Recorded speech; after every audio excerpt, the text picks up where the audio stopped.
गणेश पुराण के तृतीय अध्याय में वर्णन किया। गणेश चतुर्थी से लेकर अनंत चतुर्दशी के बीच में बुधवार के दिन अगर अष्टमी पड़ जाए तो ऐसी कोई बीमारी नहीं जिसका इलाज ना हो पाए। कुछ ना करिए, हरा मूंग की कटोरी भर लो। मूंग जानते हो, हरे मूंग, मूंग की दाल होती है ना जो, हरा मूंग, आखा मूंग हरा की कटोरी भरो, उस पर गुड़ की एक थोड़ी, गुड़ की बट्टी, गुड़ की एक बाटी उस पर रखो, 5 बेलपत्र रख लो। और जिस व्यक्ति को बहुत भारी बीमारी है, कैंसर जैसा रोग भी है, किडनी लीवर जो भी उसके खराब हो रहे हैं, कोई तकलीफ है, ऐसा लग रहा है कि बहुत सांस चल रही है, कहीं बहुत तकलीफ हो रही है, बस वो कटोरी में मूंग लेकर उसमें गुड़ की खोड़ी रखकर 5 बेलपत्र रखकर, जिसको बहुत बीमारी हो, दमा, श्वास, किडनी आदि का आदि बहुत बीमारी हो, 21 बार शरीर पर से उतार कर महाराज सीधे हाथ में रखकर नाम गोत्र खुद का बोलकर और भगवान से गणेश जी से विनती कर कर अष्टमी तिथि के दिन, बुधवार के दिन जो भी आ रही है, बहुत समय के बाद पड़ रही है, उस दिन उस कटोरी नहीं लेना, पुरानी कटोरी नहीं लेना, कोई कटोरी घर में नहीं हो, नई कटोरी, और उसको गणेश जी के मंदिर में पहुंचा दीजिए। गणेश जी के मंदिर में पहुंचाएं, गणेश जी के मंदिर में पंडित जी भी बैठे रहें, हाथ में मत देना उस कटोरी को, भले दरवाजे पर चौखट पर गणेश जी के राइट हैंड की ओर, आपका उल्टा हाथ होगा, गणेश जी का सीधा हाथ होगा, तो गणेश जी का जो राइट हैंड हो, दर्शन करते समय सीधा हाथ इधर आएगा, उस हाथ के वहीं पर अर्थात जमीन पे ही रख देना, पर रखना भूमि पर ही। महाराज कैसी भी बीमारी होगी, अगर चलने में भी तकलीफ हो रही होगी तो अष्टमी को कर कर देखना, 11 या 12 तक आपको अंतर मालूम पड़ जाएगा। ये अष्टमी कोई साधारण नहीं आ रही, बुधवार को भगवान के पूर्ण सुख देने वाले, आनंद देने। गणेश पुराण में आता है कि शमी वृक्ष की पत्ती को जब कोई नारी, पुरुष, बच्चा, बूढ़ा, जवान उस शमी के पत्ते को बेलपत्र के साथ लेकर जब शिवालय तक जाता है, जितनी देर तक वो शमी का पत्ता उसके हाथ में रहता है, जितनी देर तक शमी का पत्र उसके घर में रहता है, जितनी देर तक शमी का पत्र उसके स्पर्श में रहता है, उतने उतने शरीर के रोग, दुख, ताप काट देता है और उसे अलग से बल प्रदान कर देता है। शमी पत्र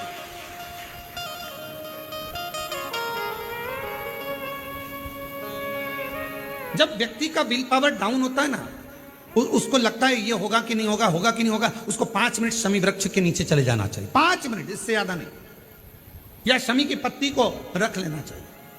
पहले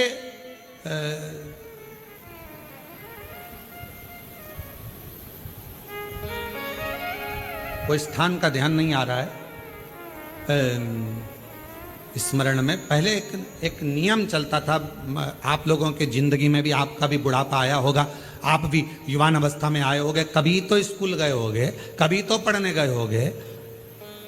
सबसे पहले अगर हमारे विद्याध्ययन को निकालेंगे तो हमारे यहाँ एक नियम चलता था कि शमी की पत्ती को किताब के अंदर उसको विद्या के रूप में रख लिया जाता था। बाद में ये नई नई डिजाइन की पत्ती आ गई तो विद्या का पेड़ पैदा कर दिया इनने। अब वो विद्या का पेड़ पैदा कर दिया तो विद्या को रखने लगे। विद्या की पत्ती को लोग शमी की पत्ती समझने लगे, क्योंकि उसमें भी ऐसी पत्तियां निकली रहती है और शमी की पत्ती भी ऐसी ऐसी निकली रहती है। तो पहले नियम था कि किताब के अंदर शमी की पत्ती को रख लेते थे और कहते थे इसमें विद्या है, इसमें विद्या है। विद्या का मतलब क्या, उसको बल मिलता था, एनर्जी मिलती थी। एग्जाम में बैठता, कंपटीशन एग्जाम में बैठता, जब वो कोई इंटरव्यू देने के लिए बैठता या टेस्ट देने के लिए बच्चा बैठता तो वह खुश होता था, मेरी किताब में शमी, मेरे किताब में विद्या रखी है। विद्या से मतलब आज के जमाने में लोग विद्या का पेड़ की पत्ती रख लेते हैं, पर रखते क्या थे, जम के बोलो, शमी की पत्ती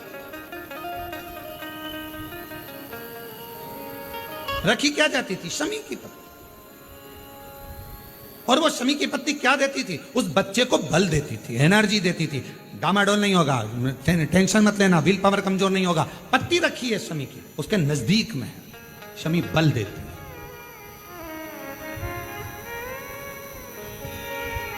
जो ये ऑनलाइन कथा चल रही है, ये शमी मंदार महापुराण की कथा चल रही है, शमी कथा। और बहुत सावधानी से इसका स्मरण करिएगा कि एक शमी के वृक्ष की पत्ती कितना बल दे, कितना बल।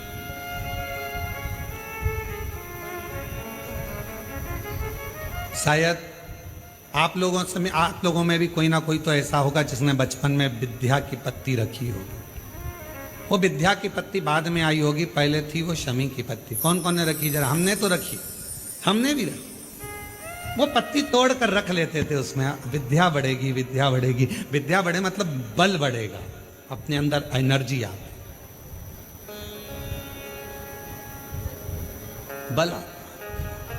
अब उसको लोग, आजकल विद्या की पत्ती अलग से आने लगी तो लोग उसको विद्या की पत्ती तोड़ने लगे, नहीं तो रखते थे वो शमी की। और मैंने तेरे ही भरोसे बाबा, तेरे ही भरोसे हवा बिच उड़ती जावागी बाबा, डोर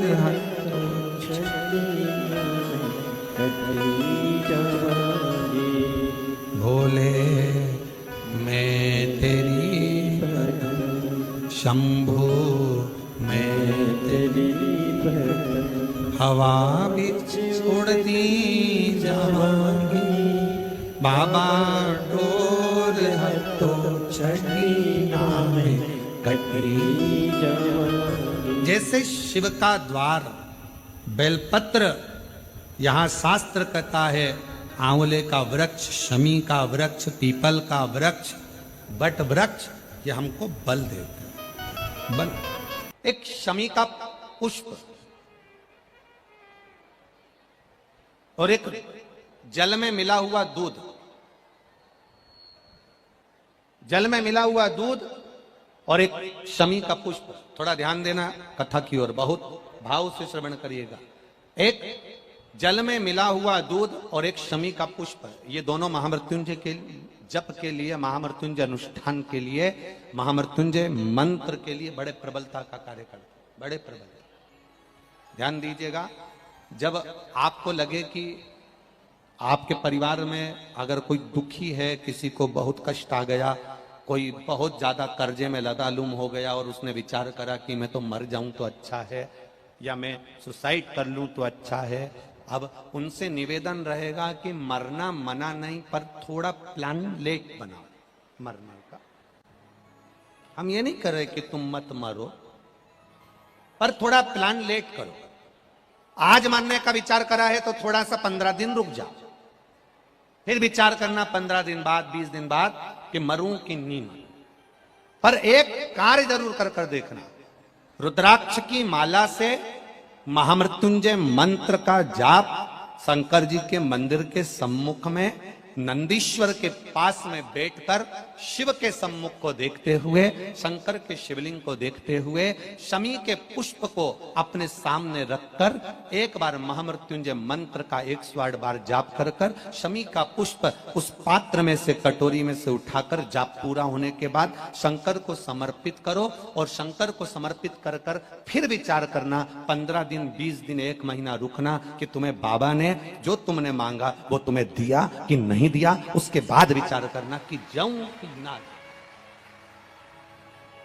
मरो मरो सब कोई कहे, मर के देखे कोई, मरो तो ऐसा मरो कि फिर संसार सागर में जन्म ना होई। बार बार मरोगे फिर जन्मोगे, फिर मरोगे फिर जन्मोगे, फिर मरोगे फिर जन्मोगे। ऐसा मरण और जन्म से पीछा कैसे छूट जाए, उसका क्रम धारण करना है। आ गया टेंशन, ऐसा कोई संसार में नहीं जन्मा जिसके मस्तक पर टेंशन नहीं आया, कोई चिंता नहीं आई, कोई चिंता सम्मुख में नहीं पहुंची, ऐसा कोई जन्मा ही नहीं।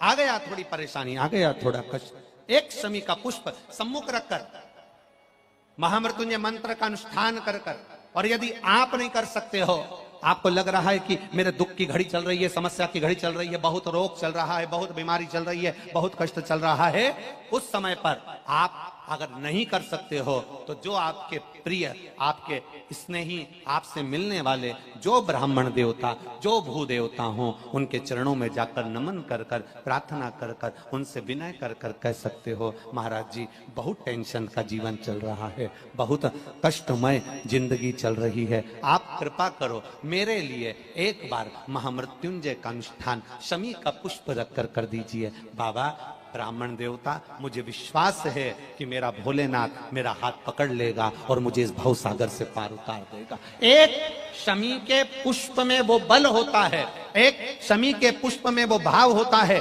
एक शमी के पुष्प में वो आनंद होता है कि महामृत्युंजय के अनुष्ठान का, महामृत्युंजय मंत्र के बल का एक आनंद सुख हमें तुरंत प्रदान कर देगा, तुरंत देगा। जैसे बेलपत्री के मध्य भाग, थोड़ा ध्यान दीजिएगा, यह बेलपत्र है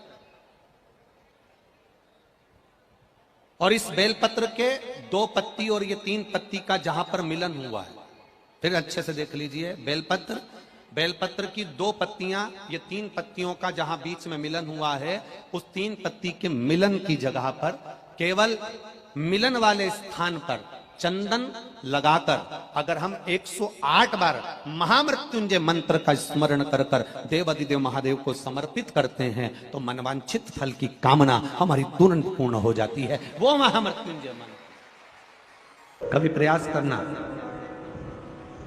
बहुत ज्यादा टेंशन हो, डिप्रेशन में हो, ऐसा लग रहा है कि मेरा तो सिर फटे जा रहा है चिंता के कारण, शिव मंदिर में जाना, शंकर जी को 1 लोटा जल चढ़ाकर जो जल बहकर निकले उस जल में 3 उंगलियां भिंगाना और अपने मस्तक पर एकदम स्थिर होकर वो 3 उंगलियां अपने मस्तक पर तेजी से लगा लेना और दबा लेना और मंत्र का स्मरण भीतर के भीतर ओम नाद करिएगा।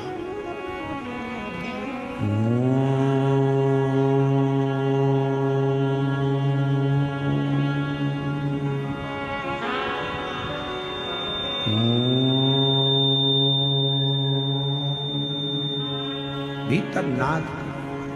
चलो एक प्रैक्टिकल करके देखते हैं।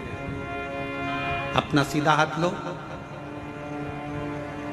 हृदय से विचार करो कि मैं शंकर भगवान को जल चढ़ा रही हूं 1 लोटा। जमीन पर उस हाथ का स्पर्श करो।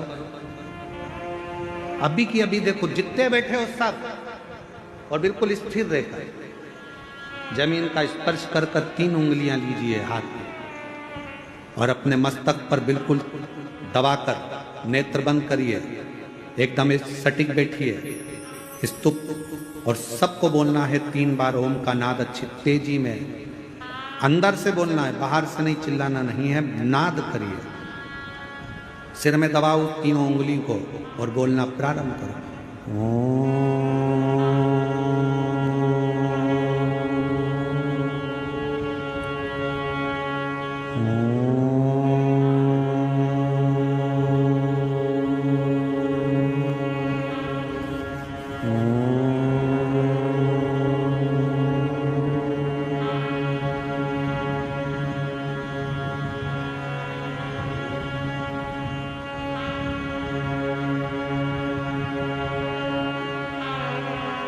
अब अपने हाथ को हटाओ और आंखों को धीरे धीरे खोलो। आपको ऐसा महसूस होगा कि ऐसा लग रहा है कि मैंने 12 ज्योतिर्लिंग यहीं दर्शन कर लिए। एक क्षण में शिव का सात्विकता, शिवोहम शिवोहम शिवोहम, शिव मेरे भीतर और मैं शिव के भीतर हूं, को दर्शन।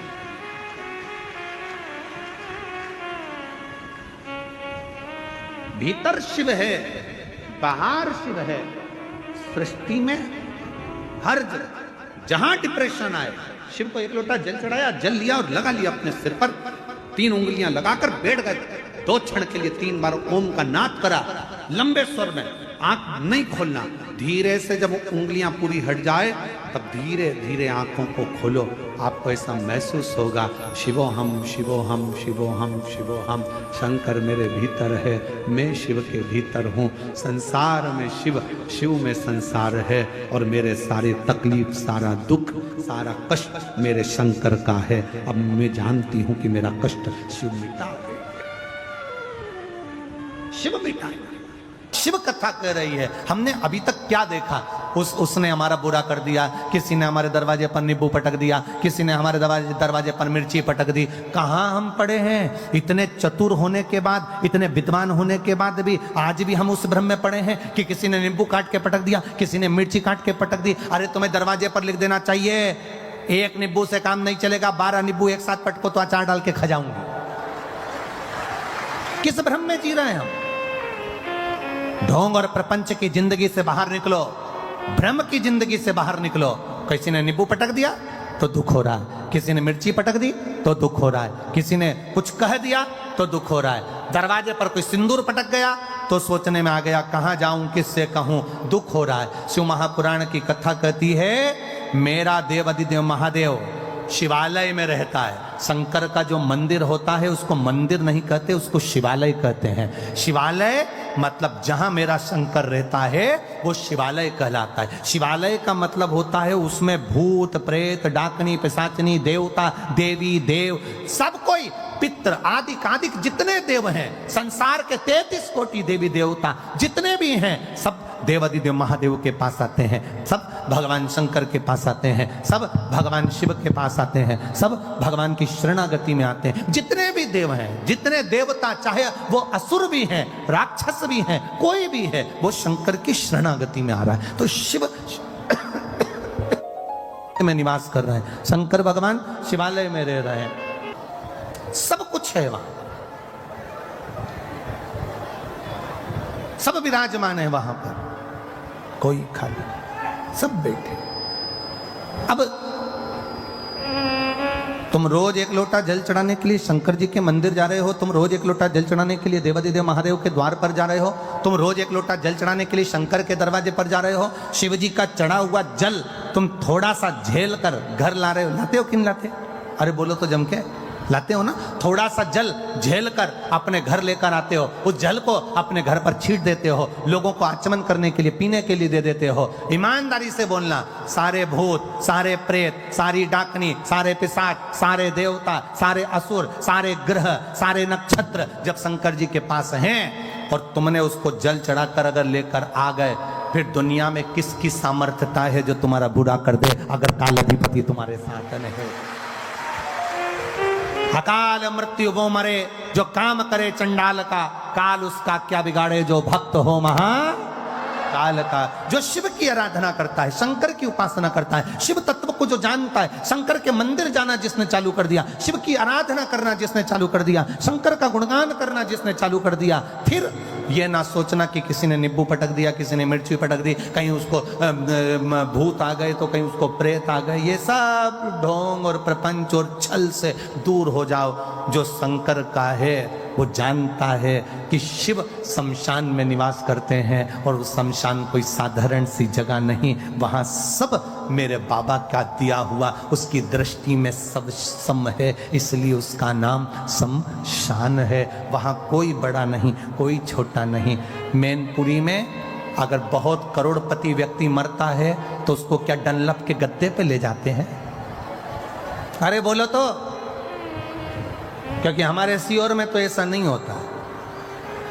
तुम्हारे यहां पर अगर होता हो तो बात दूसरी है। वो करोड़पति व्यक्ति मरा तो क्या उसको डनलप के गद्दे पे ले जाएंगे? करोड़पति व्यक्ति मरा तो उसको अर्थी पर सुला रहे हैं और गर्मी पड़ रही है तो 2-4 एसी के पकड़ कर ले जाएंगे साथ में। करोड़पति व्यक्ति मरा तो क्या उसको चेन अंगूठी मोबाइल पर्स सब देकर भेजेंगे? अगर करोड़पति व्यक्ति मरा तो क्या उसको लैपटॉप देकर भेजेंगे? करोड़पति व्यक्ति मरा तो क्या उसको बादाम खिलाकर भेजेंगे? शिव महापुराण की कथा कहती है शंकर के दरवाजे पर उसका नाम है शमशान। शमशान का मतलब होता है जहां सबकी शान सम है।